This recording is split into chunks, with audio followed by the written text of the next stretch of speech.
This is an SABC News presentation.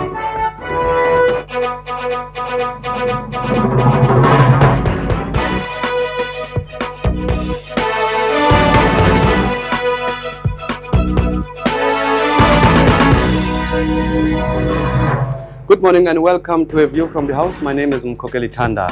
We focus on two issues today, land reform and transport, both issues high on the agenda of the National Council of Provinces this week. State departments have started the process of presenting their budget votes to the National Council of Provinces.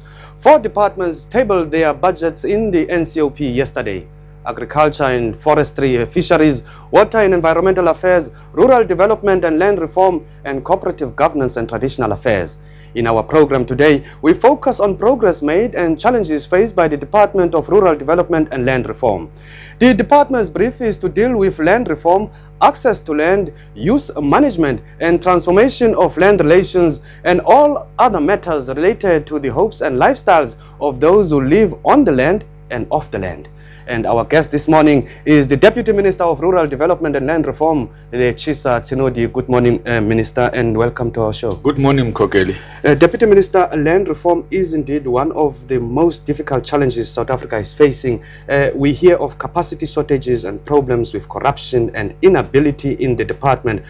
How are you addressing these challenges? Well, in the first place, the president, when he took over in 2009, decided to prioritize rural development and made land reform as a critical component of a comprehensive rural development strategy. And so that was the first important step. And it was also responding to the ANC's own decision that rural development is a priority in our country. So by lifting it from amongst many issues we must address to a national priority amongst 4 other issues was a crucial step, political step. The second issue is that the steps we are taking is to reorganize the department itself. The minister, one of his first steps he did was to reorganize to improve accountability. In other words, the commission that was created to handle these issues of land and land restitution amongst others, so that it becomes accountable to the minister, so that he doesn't act independently, creating a number of internal problems, was a very important step that has been taken already. It was already yielding results in that the steps that have been taken are showing that we are now able to know what's happening. But secondly, to improve the digitization of information. In other words, we must be able at the click of a button know what land we have as the state, so that when we take steps, we know precisely who's using state land now and for what purpose and under what conditions. So that process of identifying state land throughout the country is almost complete. We're hoping that additional work that is being done to lift this information so that we can be able to speed up land transactions are key components of what we are doing. Improving organizational internal mechanism for handling land, but also interacting much more closely and finalizing those things that we can do quickly. For example, Mkokeli, around the issue of finalizing claims, for example, we have moved swiftly on those people who have chosen financial compensation. We've done a lot since the last 3-4 months in a significant way. So we can say that for some of the people, we have resolved the issues that they'd been waiting for a long time. There are others that we are doing, but we hope it will take a lot of time to deal with them. Talking about claims, the department has set itself the target of distributing 30% of agricultural land by 2014. What progress can you give us today? The minister has been announcing recently, in fact, as recent as yesterday, that we've done about 26% of that 30%. In other words, 6.7 million hectares of land. And so part of the reason is relates to the protracted nature of the negotiations around land and land-related transactions with owners of land in the private sector, and also the time it takes to finalize negotiations where it has been taken that we are going to acquire land. We've introduced this process of acquisition of land for redistribution, for example. Acquisition of land, just yes. How much land has now been given to new emerging farmers? Well, Kokele, let's put it this way. We identified 1,800 farms that we are going to be working with the people who have acquired them, for example, as we speak now. This previous financial year, we've moved into 595 farms that we are working with their owners with what we call the recapitalization and development program to help them.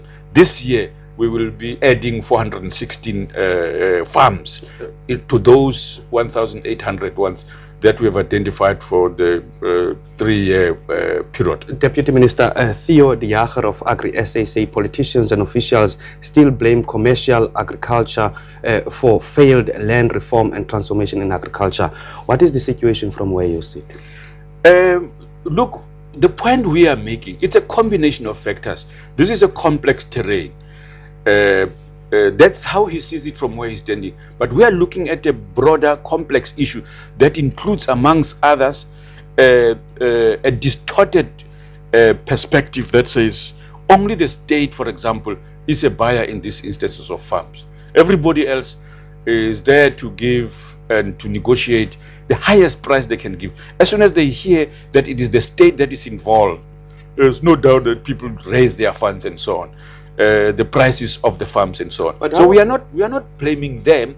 We are pointing out factually what happens on the ground in the process of acquiring land and what happens. It is only part of the problem. There are other related problems that we often speak about. For example, the issue of the availability of appropriate land. That's one of the first issues. The cost involved in the land process. But Deputy Minister, do you concede to the fact that officials within your department are actually colluding with regard to inflating prices? No. That's a problem we have indicated. In fact, there's a lot of progress that has been done in dealing with some of those problems in the department. It's an issue that we are confronted with on a regular basis in the collusion between commercial farmers and those who own farms and some officials in the department. Soon, anytime now, we will be announcing very important victories we are scoring in that regard. Our time is running up, Minister. The willing buyer, willing seller is obviously no longer an option. What happened to the draft legislation with regard to expropriation? That piece of legislation was shelved some time back. No, it has not been shelved. It has proved difficult. The Expropriation Act takes a long time to implement because of the nature of its of how it is. As we speak, the Department of Public Works, of Rural Development and others are working on looking at that legislation to see how we can improve its application, but alongside other pieces of legislation, so that it's not only the Expropriation Act, but other parts of legislation that may, on reflection, present an obstacle to effective implementation of land reform. Earlier this week, the Deputy ANC Youth League leader, Roland Lamola, warned that farm invasions were inevitable if white farmers do not hand over their farms voluntarily. How do you read these threats? Well, it's an expression of impatience. We have to persuade people making such observations to realize the consequences they have on the general environment in our country. We have to introduce systems of land reform, agrarian transformation that is sustainable. So in a sense, it is an expression of impatience, as I'm saying. Another critical issue is concerned over land ownership by foreigners.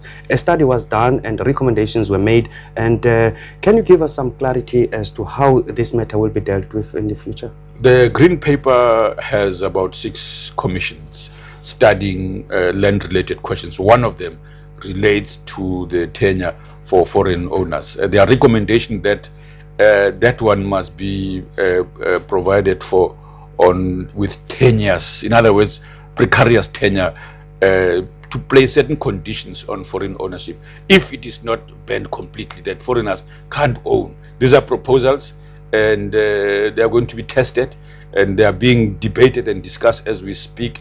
But elsewhere, we hope that this issue will reach finality. It is an issue that we are concerned about. In fact, the nature of its management is one of the biggest challenges that we have. Of course, we would like to see a situation where people are able to know and there's certainty about what needs to be done. We hope in the next 6 months or so we will have finality on that question. Finally and briefly, Deputy Minister, food security has become a buzzword, and even more so in light of the impact of climate change. Yes. Do we have food security in this country? We can assure the public that the strategies that both agriculture and the Department of Rural Development have in place are producing results. The department is facilitating, including homesteads across the country, ensuring food security. In other words, the manner in which we are handling transformation and agrarian transformation, the ownership, the cropping, and the support for small farmers is all intended to ensure food security and to reverse perhaps tendencies of certain areas being threatened. People, the levels of poverty are terrible in many parts of our country, and the overall program is to ensure food security. Deputy Minister of Rural Development and Land Reform, Mr. Lechisa Tsenodi, thank you very much for coming through, Deputy. Thank you very much. After the break,